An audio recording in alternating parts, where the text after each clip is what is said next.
యెమెన్లోని Houthi తిరుగుబాటుదారులు నిన్న ఆదివారం రోజు ఇజ్రాయెల్పై జరిపిన మిసైల్ అటాక్ ఈ ప్రాంతంలో మళ్ళీ ఇంకా ఎక్కువగా ఉద్రిక్తతలు పెంచింది. ఇప్పటికే ఇజ్రాయెల్ గాజా పైన ఇజ్రాయెల్ జరుపుతున్న యుద్ధం దాదాపు 1 year కావస్తుంది. అక్టోబర్కు ఏడాది ముగుస్తుంది. నియర్లీ మోర్ దెన్ 40,000 42,000 మందికి పైగా ఈ దాడుల్లో ఇజ్రాయెల్ దాడుల్లో పాలస్తీనీలు మరణించారు. గాజాలో లాస్ట్ ఇయర్ అక్టోబర్లో హమస్ జరిపిన తీవ్రవాద దాడిలో ఇజ్రాయెల్కు చెందిన 1,200 మంది 200 పీపుల్ చనిపోయాక ఇజ్రాయెల్ ఆల్మోస్ట్ ఏకపక్ష యుద్ధం చేస్తుంది. గాజాలోని పౌరులపైన, social infrastructure, hospitals, schools, refugee camps అన్నిటిపైన అటాక్ చేస్తుంది. దాదాపు గాజా మొత్తం శిథిలమైన పరిస్థితిలో ఇలా ఉంది. అయినా ఇజ్రాయెల్ తన దాడుల్ని ఆపడం లేదు. దాంతో హమస్కు మద్దతుగా ఇప్పటికే హిజ్బుల్లా ఇజ్రాయెల్తో ఘర్షణ పడుతోంది. ఇజ్రాయెల్ జరిపిన దాడిలో హిజ్బుల్లా కమాండర్ మరణించాక హిజ్బుల్లా కూడా ఇజ్రాయెల్ పైన దాడి జరుపుతోంది. లెబనాన్ ఇజ్రాయెల్ బార్డర్లో ఇజ్రాయెల్ ప్రజలు నివసించలేకపోతున్నారు. వారు తమ ఇళ్లకు రాలేకపోతున్నారు, వేల సంఖ్యలో ప్రజలు. ఇక ఇరాన్ ఇజ్రాయెల్ మధ్య టెన్షన్స్ అలాగే ఉన్నాయి. ఇరాన్లో Ismail Haniyeh Hamas political chief Israel దాడిలో మరణించాక ఇరాన్ మేము ప్రతీకారం తీర్చుకుంటామని ప్రకటించింది.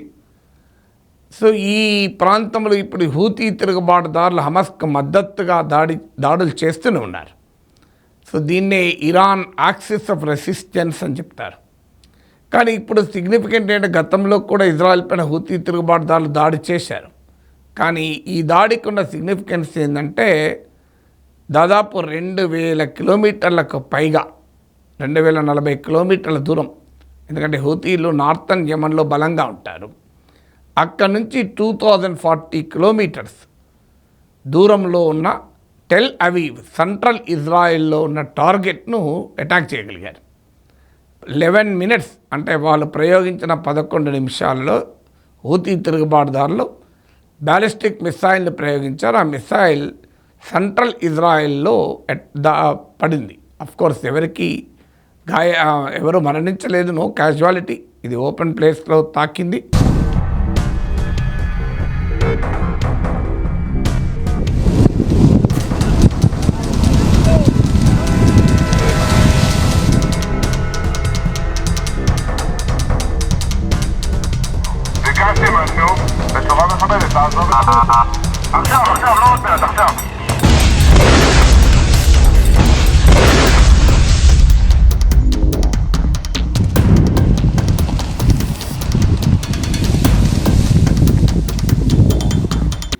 కానీ ఇజ్రాయెల్కున్న ప్రత్యేకత, ఇజ్రాయలీ డిఫెన్స్ ఫోర్స్కున్న ప్రత్యేకత, అంతకుముందు ఇరాన్ ప్రయోగించిన అనేక మిసైల్స్ను కూడా మేము ఇంటర్సెప్ట్ చేసి తిప్పికొట్టామని చెప్పారు.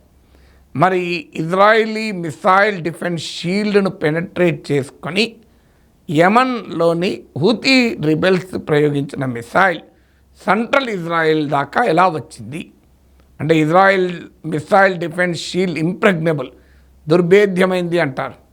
మరి అంత దుర్భేద్యమైతే not even a country, Houthi తిరుగుబాటుదారులు ఇరాన్ లాగా ఒక మిలిటరీ పవర్ కూడా కాదు, ఒక రిబెల్స్, వాళ్ళు జరిపిన మిసైల్ అటాక్ ఎలా ఇజ్రాయెల్ లోపలికి రాగలిగింది?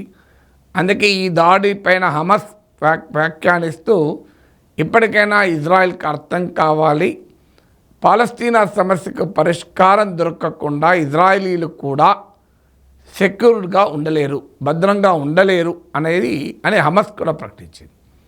సో అందువల్ల ఇది ప్రతి అటాక్ కూడా ఇది రోజు రోజుకు పరిస్థితిని మరింత వర్షం చేస్తోంది. Already Benjamin Netanyahu Israel prime minister ప్రకటించాడు, హూతీ తిరుగుబాటుదారులకు అర్థం కావాలి దీని రియాక్షన్ ఎలా ఉంటుంది అని. సో ఆల్రెడీ హిజ్బుల్లా పైన ఇజ్రాయెల్ అటాక్ చేసింది, సిరియాలో ఉన్న ఇరాన్ కార్యాలయం పైన అటాక్ చేసింది, ఇరాన్లో టెహరాన్లో ఇస్మాయిల్ హనియేని లేపేసింది, హూతీ తిరుగుబాటుదారుల పైన కూడా అటాక్ చేసింది. అయినా వాళ్ళు ఇంకా కంటిన్యూగానే అటాక్ చేస్తూనే ఉన్నారు. ఈవెన్ హమాస్ పైన ఇంత దాడులు జరిగినా, ఇన్ని వేల మంది చనిపోయినా, హమాస్ నాయకత్వంలో కూడా కొంతమందిని చంపగలిగిన హమాస్ను పూర్తిగా నిర్వీర్యం చేయలేకపోయింది ఇజ్రాయెల్. అంటే మరి ఈ వారు ఎక్కడికి రీచ్ అవుతుంది? అసలు హమాస్ పైన ఇన్ని ఏడాది అయినా ఇజ్రాయెల్ ఎందుకని పూర్తి విజయం సాధించలేకపోతుంది అనేది అర్థం కావాలి.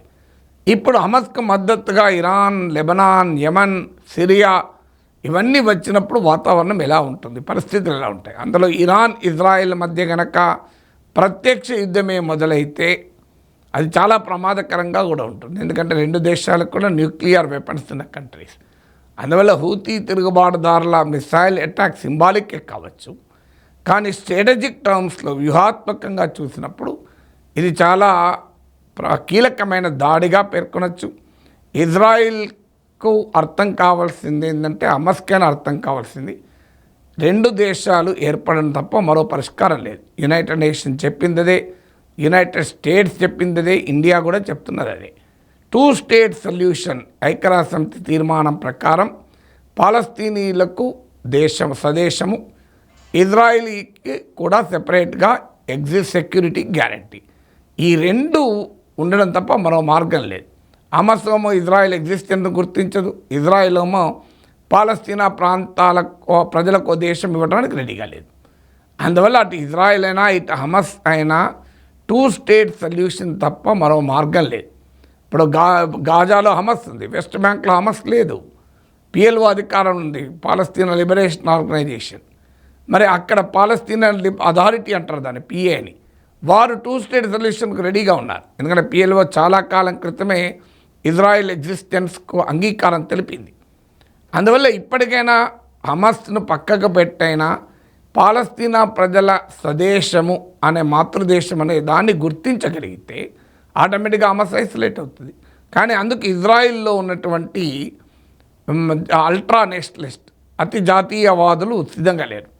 అందువల్ల ఈ సమస్యకు పరిష్కారం ఇది మరింత ఎస్కలేట్ అయి వెస్ట్ ఏషియాను అస్థిరపరచకూడదు అంటే అరబులకు, యూదులకు శాంతియుతంగా రెండు దేశాలుగా ఉండే హక్కును గుర్తించడమే.